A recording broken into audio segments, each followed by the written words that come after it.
Namaskar friends, welcome back to my channel Living Economics. Today's discussion is in continuation with the previous discussion of international trade theories, and we have seen with the help of international trade theories, especially the absolute advantage theory, that how exchange creates value, how surplus is generated if countries are free to trade between each other. The only thing we needed that time, as per Adam Smith, is that one country must have absolute advantage in the production of one good and another country must have absolute advantage in the production of other good.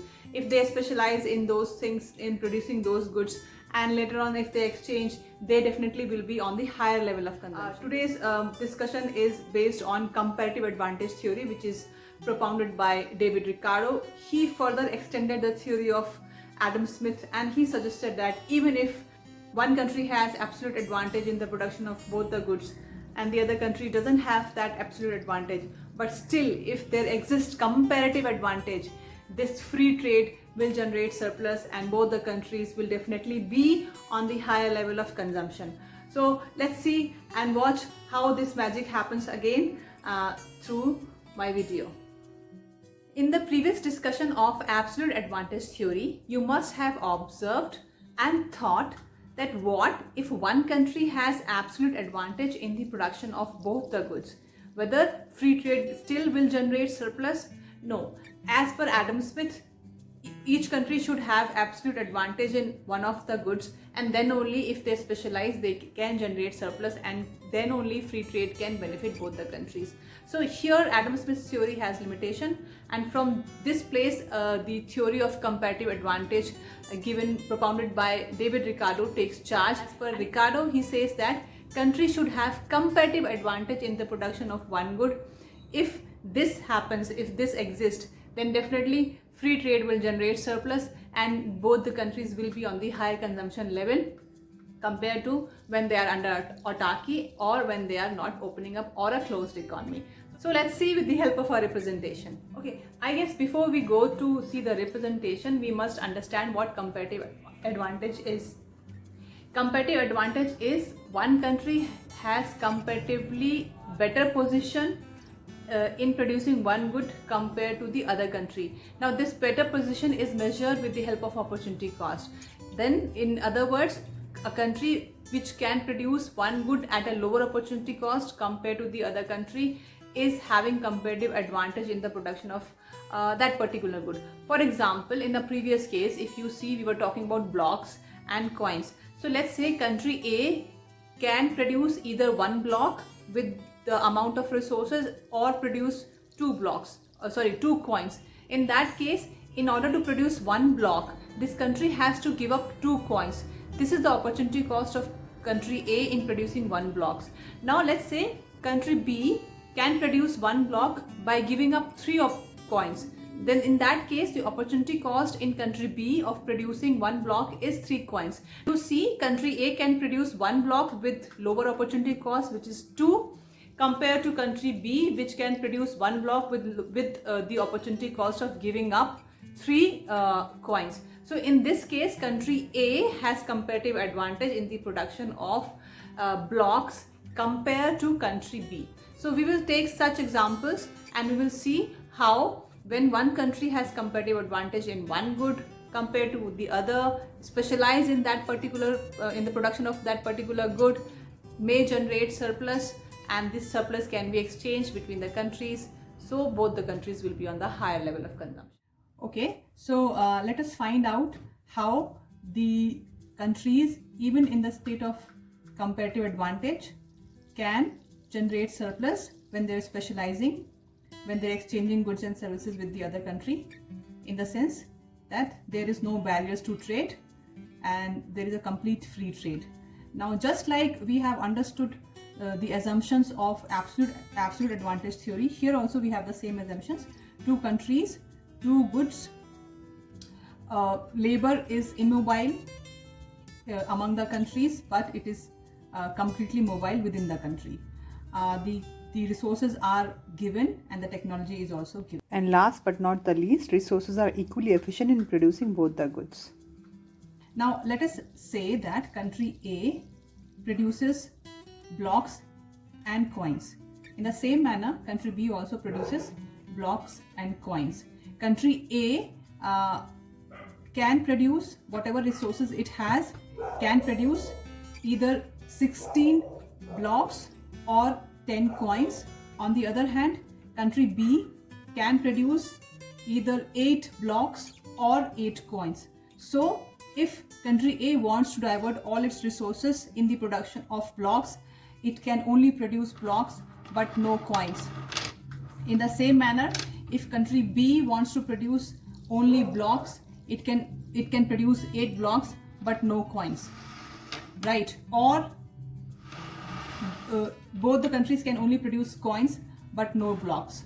Now we will see and understand that these two countries need both the goods, blocks and coins, and they are in a closed state, in the sense they are closed economy, no free trade. There is a trade barrier which I have put as in the form of this flute. So there is a trade barrier. Now these countries will produce few of the coins and few of the blocks. Now let us see and assume again, for the sake of simplicity, that these countries will decide 50% of their resources go to the production of blocks and 50% of the resources go to the production of coins. In the same manner, B also has the same fundamental. Now when this 50% resources go for the blocks and rest of the resources go for the coin, for the production of coin, we can understand that only this country can produce only 8 blocks and 5 coins. So I'll take away 5 coins from here,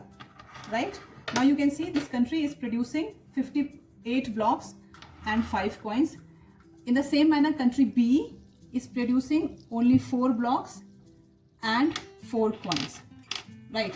This is the production and consumption level of country B, which is 4 blocks and 4 coins. They are in a closed state of economy. There is no free trade. The trade barrier is there. They are only consuming whatever they are producing. So now let us calculate the world production. The world production of blocks and coins in this society, in this world, is 8 plus 4, 12 blocks, and 5 plus 4, 9 coins. So the total world production is 12 blocks and 9 coins. Now Adam Smith goes to the king and queen of these countries and sees that country A has absolute advantage in the production of both the goods. Now you can see country A can produce 16 blocks, whereas country B can only produce 8 blocks. Country A can produce 10 coins, where country B can only produce 8 coins. In that sense, country A has absolute advantage in the production of both the goods. Adam Smith says no, now these two countries cannot have win-win situation or cannot gain from trade. So free trade may not be necessary or may not generate surplus in this particular situation. Then these kings and queens call David Ricardo. David Ricardo comes and sees that country A has absolute advantage in the production of both the coins and blocks, and country B doesn't have any absolute advantage. But still, according to Ricardo, he feels and he says that still there is a possibility of gains from trade if country A produces the particular good in which it has comparative advantage and country B produces that good in which country B has comparative advantage. Now let us find out. As we already know, we need to find out and measure comparative advantage with the help of opportunity cost of producing coins and blocks in both the countries. Let's first see country B because it is very simple. Country B, as we already know, either can produce 8 coins or 8 blocks. So that means, let's say if country A is only producing blocks and not any coin, it can produce 8 blocks. Now let's say we want to produce 1 coin in this country. For producing 1 coin in this country, we need to divert the resources from blocks to coins, and in order to get 1 coin, we need to remove 1 block from here. That means the opportunity cost, the marginal opportunity cost of producing 1 coin in country B is 1 block. So I'll put 1:1 as this so that it is clear for us. 1 is equal to 1 block. Now here you can see that either this country can produce 16 units of blocks or 10 units of coins. in that sense, let's say if this country is producing only blocks and no coins, and in order to produce one coin, this country has to give up 1.6 blocks. If you calculate 16 by 10, you will get that in order to produce one coin, this country has to give up 1.6 blocks, which is more than one. So I'll just write I'll just put 1 and 1.5 block. I can't put half block over here. So let's say I'm talking about one coin is equal to 1.6 blocks over here. Now you can compare that which country can produce coins at a lower opportunity cost.